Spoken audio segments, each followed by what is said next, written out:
নমস্কার আমার প্রিয় শ্রোতা বন্ধুরা। কবি লেখিকা সুজাতা দের কলমে স্বপ্নের সেই দিনগুলোর দ্বিতীয় পর্ব নিয়ে হাজির হলাম। স্বপ্নের সেই দিনগুলো, লেখিকা সুজাতা দে।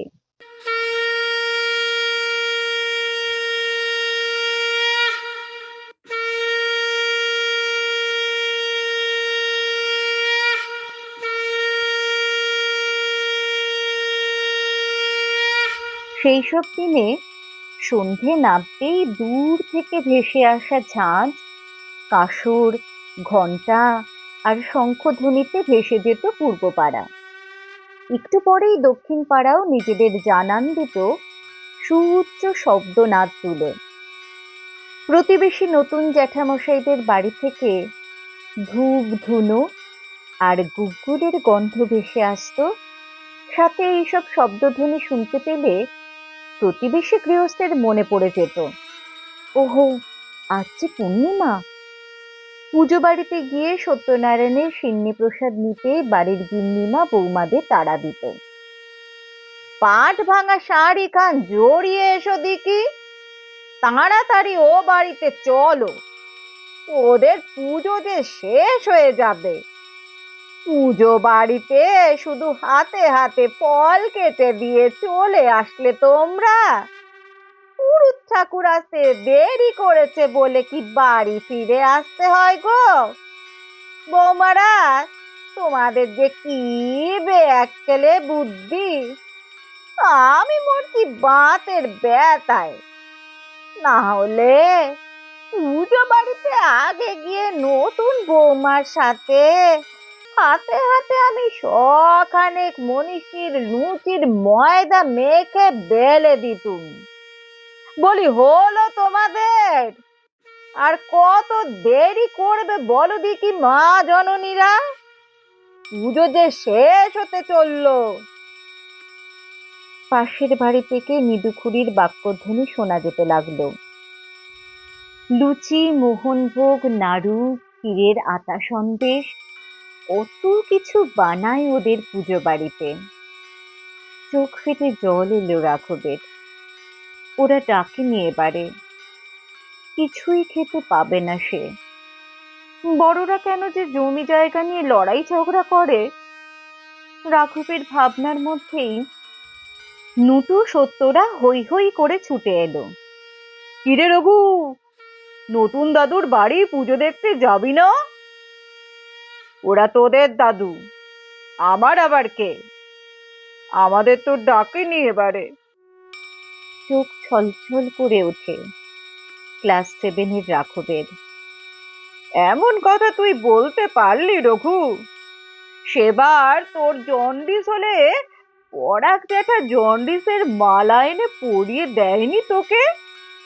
সেই দূরে রঘুনাথগঞ্জ থেকে কেউ জানতো এই টোটকার খবর? আর সত্যনারায়ণের পুজো হবে, কানে শুনলেই যেতে হয়, জানিস না তুই? চল চল, আর দেরি করিস না। বড়দের ঝগড়ায় আমাদের ছোটদের ঢুকতে আছে রে বোকারাম। নতুন ঠাকমা বলেছিল তো, রঘুকে কেন ডেকে আনিসনি তোরা? বড়দের ঝগড়ায় ছোটরা সেসব দিনে সত্যিই ঢুকতো না। আর বড়দের মধ্যে হাজার শত্রুতা থাকলেও বাচ্চাদের অবহেলা কখনোই জুটত না। তাই সেদিনের রঘুরা নতুন ঠাকুমার বাড়ির পুজোয় পাত পেরে অনায়াসে খেয়ে আসত। ফলে বড়দের মধ্যেকার ঝগড়া বিবাদও কিছুটা মীমাংসা হতো। এমনকি সদ্য কলেজে যাওয়া রাঘবের দাদা মাধবও নতুন দাদুদের পুতো আত্মীয়া কিশোরী মালাকে পুজো বাড়িতে প্রথম দেখেই প্রেমে পড়ে গেল।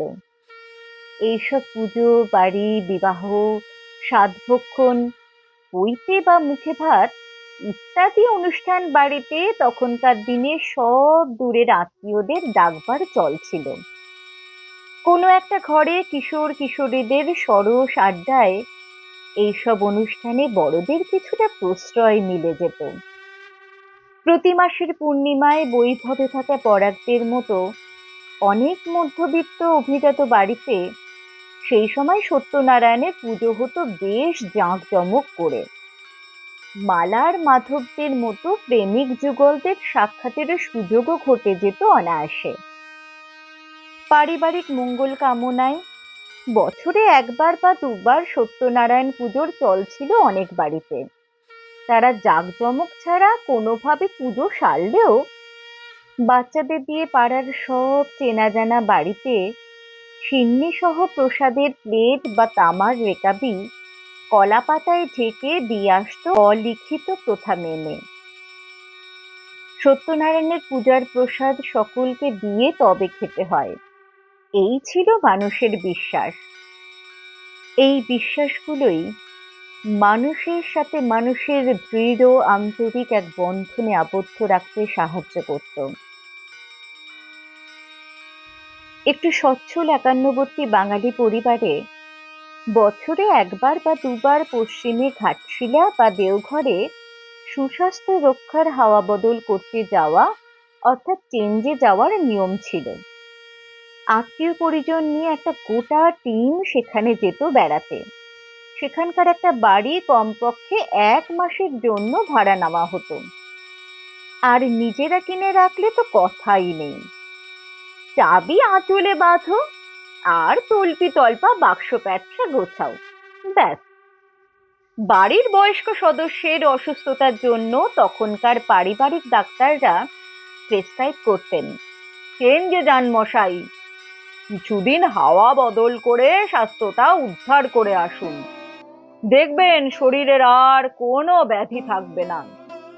দেখবেন 2-1 মাসের ভেতরেই শরীরের কেমন জেল্লা ফিরে আসবে।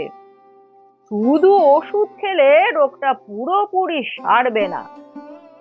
ডাক্তারের নির্দেশ ছাড়াও ক্ষুধামান্দ্য রোগে ভোগা বহু বাঙালি এমনিতেই বছরে অন্তত একবার চেঞ্জে যাবেন বলে বিহারের ওইসব অঞ্চলে বাড়ি বানিয়ে রাখতেন। যারা বাড়ি বানাতেন তারা নিজেরা না থাকার সময় বাড়িগুলোকে অন্যদের ভাড়া দিয়ে দিতেন।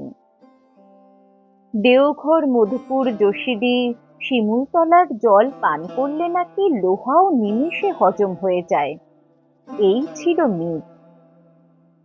বঙ্কুবাবু ছিলেন হিসাবি ব্যবসাদার মানুষ। তিনি পশ্চিমে বাড়ি কেনেননি, তাই বাড়ি ভাড়া নিয়ে সেখানে থাকতে হবে। পরিবারে বাস করা বাল বিধবা পিস্তত লতিকাদির অনুরোধে তার 16 বর্ষীয় পুত্র গোবিন্দর ক্ষুধামান্দর নিরাময়ের জন্য এবং খেন্তি মাসির বুক ধড়ফড়ানি সারাতে দেওঘরে যাওয়ার সিদ্ধান্ত নিলেন। তার বন্ধুবর শ্রীধরে দেওঘরে কেনা বাড়ির চাবি হাতে নিয়ে সপরিবারে পশ্চিমে ট্রেন ধরলেন। বাড়ি প্রায় খালি করে তল্পি তল্পা গুটিয়ে অবিবাহিতা 4 কন্যা আর বিবাহিত 3 পুত্র, তাদের পরিবার সহ জনা 25-এর দল।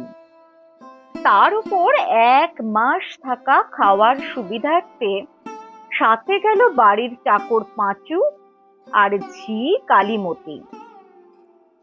সেখানকার কুয়োর ঠান্ডা জলের বিশাল হজম ক্ষমতা গুণের জন্য কয়েক মন চাল আর ডাল ট্রেনে তুলে নেওয়া আবশ্যিক হয়ে পড়ল। 2 বেলা 55-54 জনের খোরাকি তো কম নয়, তার উপর 1 মাসের ধাক্কা।